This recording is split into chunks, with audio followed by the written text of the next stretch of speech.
It's October and we're going to take this 3-day weekend, make it a 4-day weekend, and go to Puerto Rico.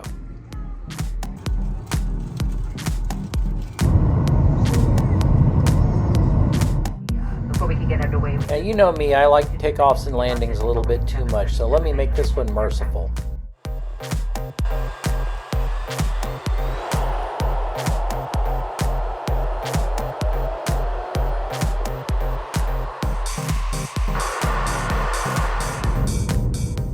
We flew from Washington, D.C., and the flight to San Juan, which was non-stop, was actually surprisingly quick.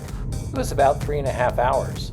Bienvenidos a la Isla del Encanto. La hora local son las 12:42. Estaremos pasando por la pista en un momento más y que por favor permanezcan en sus asientos con el cinturón de seguridad bien abrochado hasta que hemos estacionado la aeronave y se ha apagado la señal de los cinturones.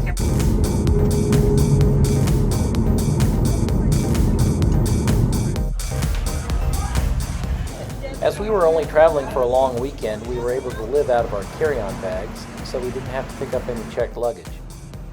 Uber is available in Puerto Rico, and we used it to get our ride from the airport to Old San Juan.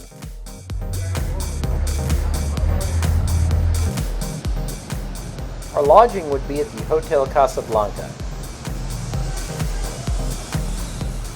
But we had arrived well before check-in. They were nice enough to take our bags, and then we set out to explore.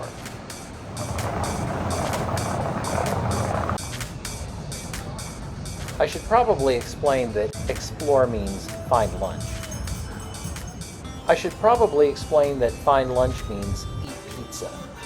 I should probably explain that eat pizza means drink beer and eat pizza. And before you judge that we were not eating the local cuisine, let me point out that this was a hamburger and plantain pizza. That made it a little sweet, but it was very good and it was served quickly. So now would we explore a bit more? No, it was time for coffee. Our Uber driver had told us to try Cuatro Sombras. We were told it served authentic Puerto Rican coffee, which was roasted right there on the premises.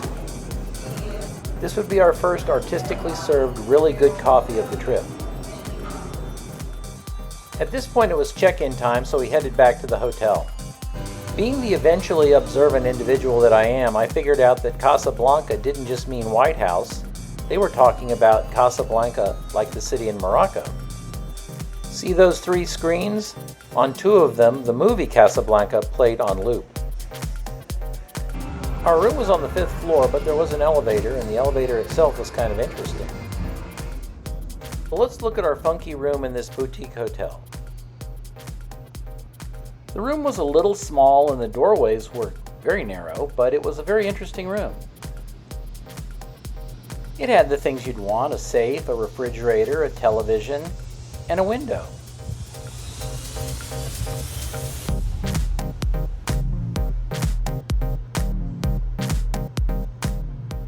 There was a desk we didn't use except to pile things on, and an air conditioning unit that we used all the time.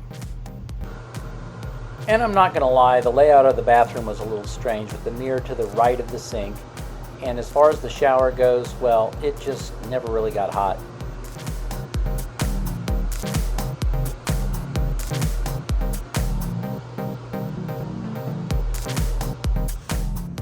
Like other places in Old San Juan, we had rooftop amenities, so let's go check them out. And we'll start with the view. Take a look.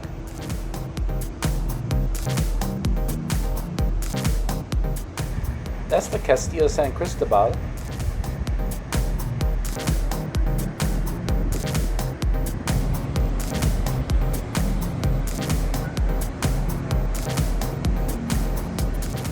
A view of the town was not the only rooftop amenity, however. You are looking at rooftop soaking tubs. We didn't use those. Now let's magically change the view from daytime to nighttime and see what it's like. When you build a city in the 16th century, you don't leave a lot of spaces for cars, so I can't begrudge them that parking garage.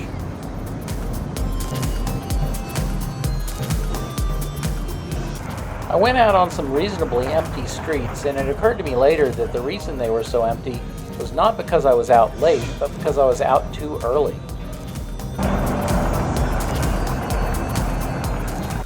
This one surprised me a little. Where am I, Las Vegas?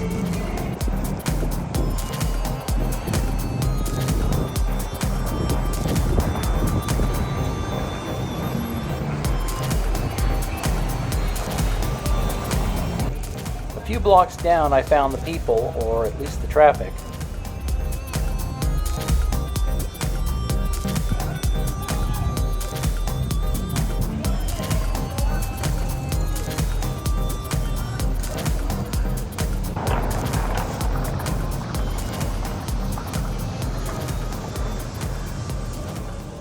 The next morning, I discovered from the rooftop of our hotel that Celebrity Cruises had made port overnight. I wasn't sure whether or how cruise ship passengers might affect our day, and in fact it turned out they really didn't.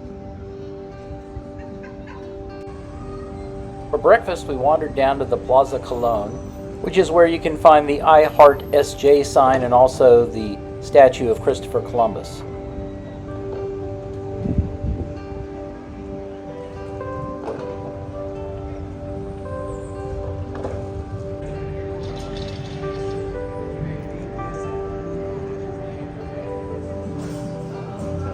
And inside this hotel was where we could find our first cup of coffee and our breakfast for the day.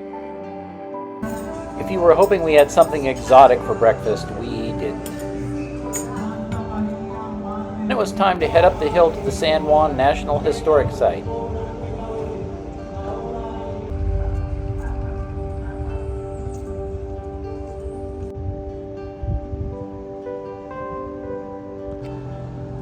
This is Castillo San Cristobal, which we had seen from the rooftop the day before. I'm going to declare it a must-see if you're ever in Old San Juan.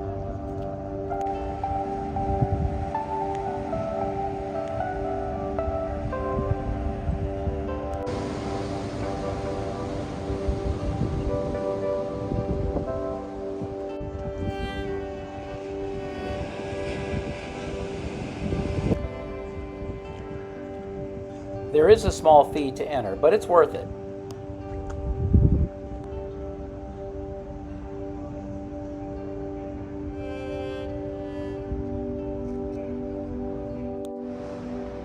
The displays recount the history of both the city and the fort itself.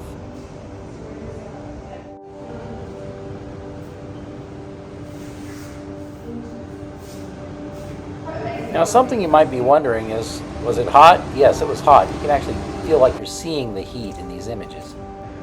This is about 10:45 in the morning and it's probably 91 degrees. So how about a tunnel system to get into the shade? These passages were built to create additional firing spaces for cannon. It's obligatory that if you see a large iguana, you must include it in your video.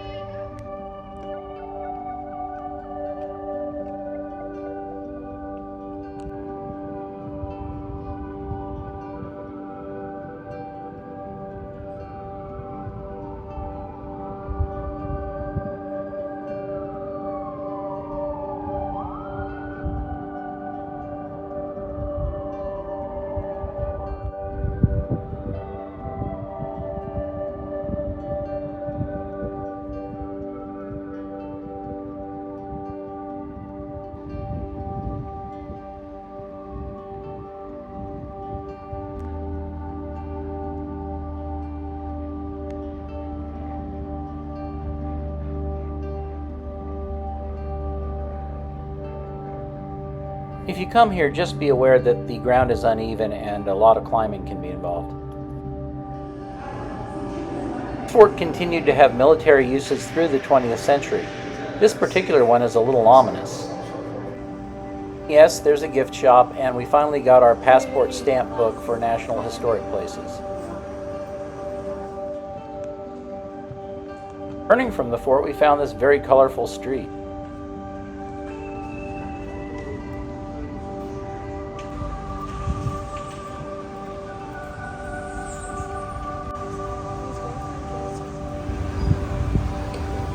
So what's next?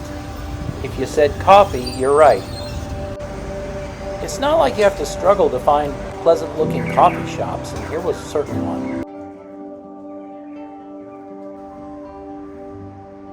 I'll show you how we were having our coffee served so you can tell us we're doing it wrong. And all I'll say back is, it was really good.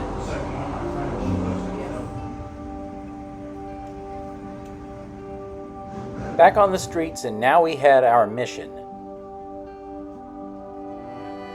If you subscribe to the channel, and I hope you do, in fact, go do it right now, but if you subscribe to the channel, you know that we're big fans of cats. So you can imagine the plans we made when we learned that San Juan has a cat park. And even before we reached it, the cats began to show up. To reach the park, you head toward Castle del Moro, which is interesting because it's near the governor's palace, and you can tell that the housing is much more affluent around here. I say that, but nothing's cheap in Old San Juan as far as real estate. And yes, as a matter of fact, I did look. Anyway, here's some cats.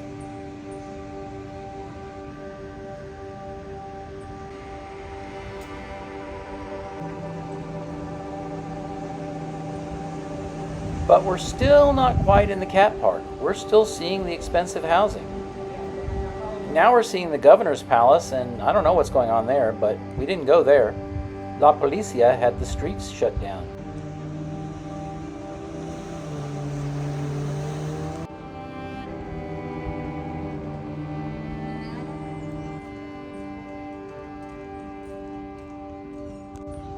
This road to El Parque de los Gatos is a very interesting and very pretty view. I hope I just did Duolingo proud there, by the way. Okay, now it's actually cat park time. Let's have a look around.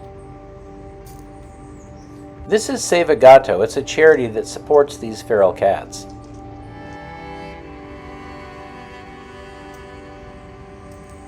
And here are the cats.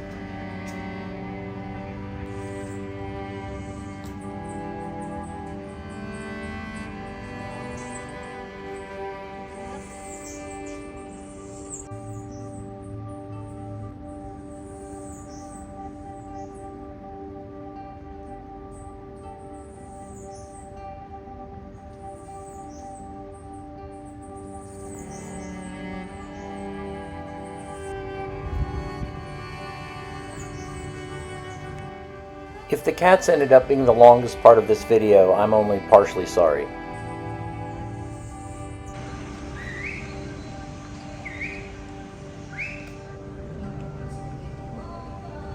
After visiting the cats, we started heading back toward our hotel, but we had dinner in mind.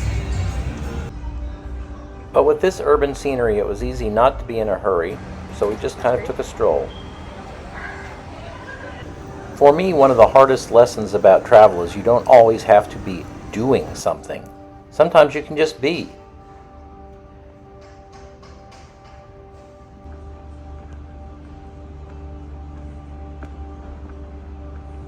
I ended up getting a mofongo, which I enjoyed very much, even though there's no video of it. And then the rest of the evening we just kind of did nothing. And then it was time to rent a car.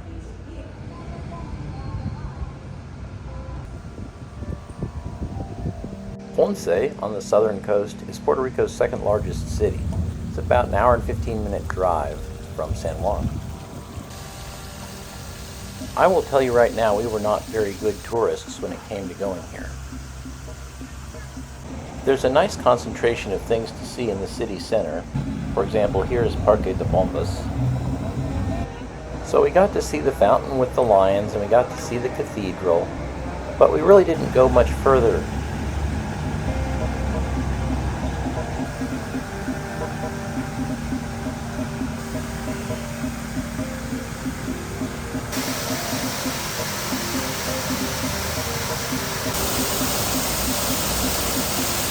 As we do from time to time, we had decided to play it by ear and just go wherever we felt like.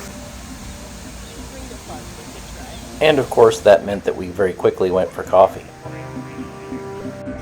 And while that's never a bad thing, this was the first time we really experienced the slower pace of life. It took us about 20 minutes to get this cup.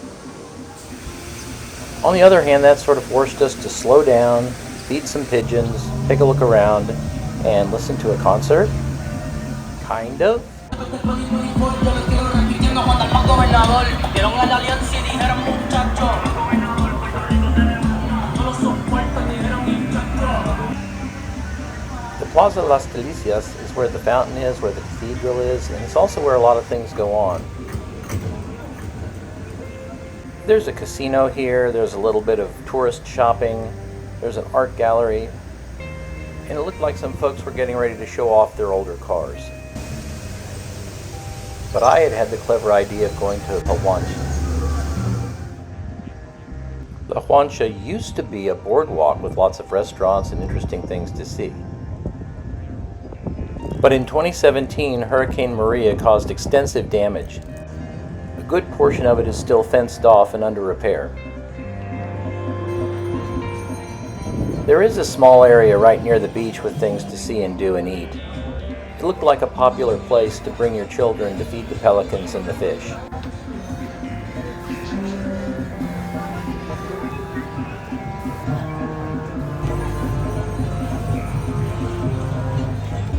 And there was a marina for private watercraft.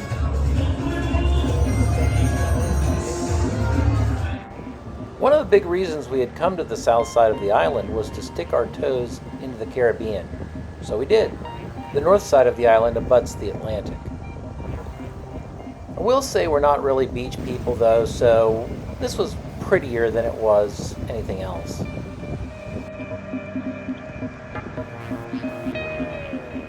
Before Hurricane Maria, this had been a permanent beach umbrella. After a wait where it looked like we might not find an Uber driver, we returned to our rental car. Our return from Ponce to San Juan took us through Caguas. My wife had discovered we'd be passing by a food truck food park, so we decided to go there. This was a popular spot. It had all sorts of food, it had live music, and it had good beer. And it certainly felt like the most authentic place we'd gone on the entire trip.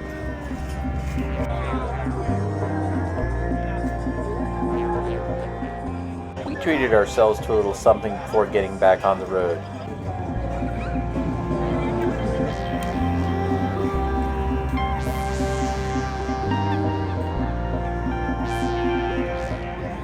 Too soon, the sun was setting, bringing an end to our day of adventure.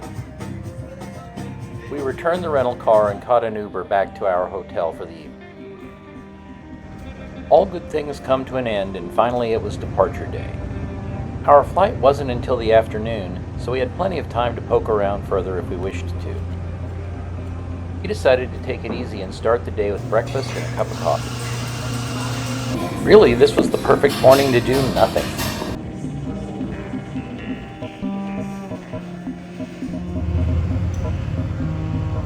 And we decided a good place to do nothing would be a small park where we saw plenty of pigeons. If you feed them, they will come.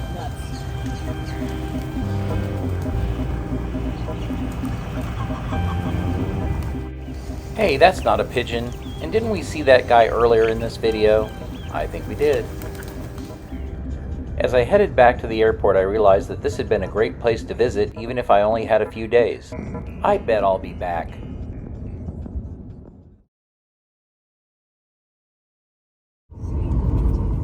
Oh, hey, by the way, it really helps the channel if you like this video and if you subscribe.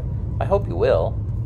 That does something mysterious with the YouTube algorithm so that more people can see the videos. Either way, thank you for watching all the way to the end. Goodbye.